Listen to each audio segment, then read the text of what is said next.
In the ancient annals of maritime history, where the whispers of the wind mingle with the crash of the waves, there exist stories of Polynesian canoes.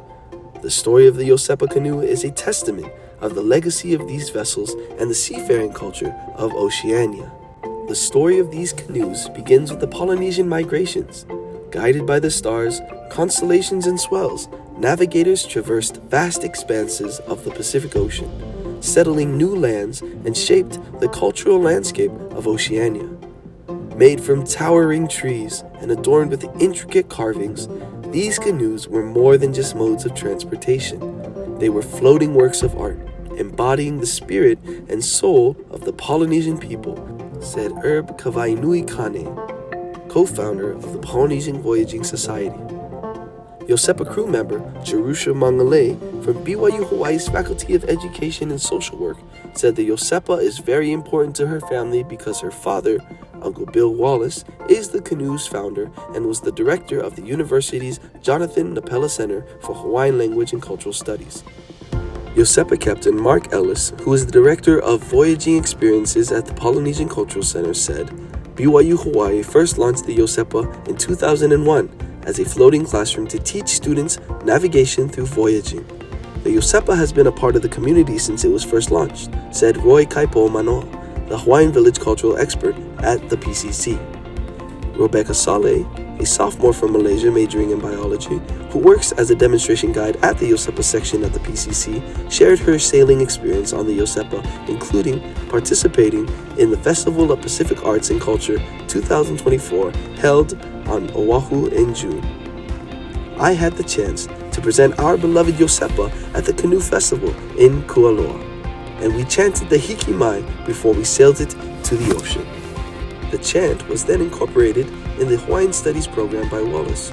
Since then, it is used during meetings, protocols, and welcome ceremonies for the visitors at the university and in the community. Mangale said, the Bridges and Wallace's family have been intertwined for generations because the two men were cousins and they had a special connection that seemed like they were brothers. Iosepa, the Hawaiian word for Joseph, shares its name with Joseph F. Smith because of his connections to Laie and the Polynesian Utah settlement of the same name. Iosepa also shares the name with other scriptural figures and people of significance to the Latter-day Saints.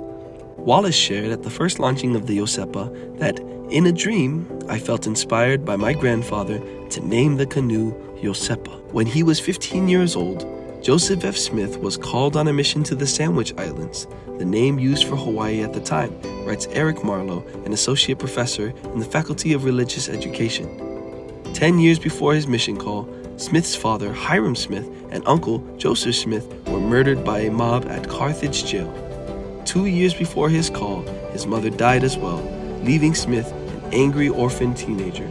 He later described his teenage years as being a comet or a fiery meteor without balance or guide. He wrote his mission to Hawaii restored his equilibrium and reinforced the gospel principles that governed the rest of his life. President M. Russell Ballard, the great-grandson of Joseph F. Smith, dedicated and launched the Iosepa on November 1st, 2001.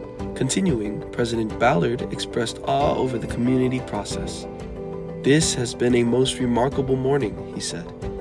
As I've seen the great outpouring of love here this week, I've thought to myself, wouldn't it be wonderful if we could transfer this love to other parts of the world? In his remarks on that same first launch day, the BYU-Hawaii president Eric Shumway said, this canoe turns the hearts of the children to their fathers. It represents the aspirations, hopes, and preparations of our youth as they prepare for their own mighty voyages in life.